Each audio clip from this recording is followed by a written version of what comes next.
Now, when we start talking about these claims of voter suppression, it's important to know what voter suppression really is and its history. Let's break it down.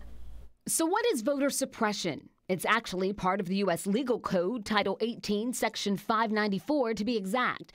By definition, voter suppression is any effort, either legal or illegal, by way of laws, administrative rules, or tactics that prevents eligible voters from registering to vote or voting. In practice, it's enforcing voter ID laws, closing polling places in certain neighborhoods, reducing hours, or purging registrations. Those tactics disproportionately impact communities of color and the elderly. The Voting Rights Act of 1965 tried to eliminate them. But in 2013, Supreme Court case Shelby County v. Holder rolled back a lot of these protections, especially in southern states. In a 5-4 decision, Chief Justice John Roberts wrote that the law was based on decades-old data and eradicated practices, and that there was no longer such a disparity for communities of color.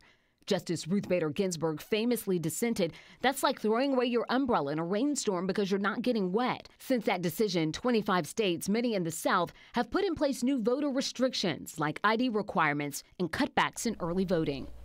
To read more about the lawsuit filed today by the Department of Justice, look for this story on 11alive.com.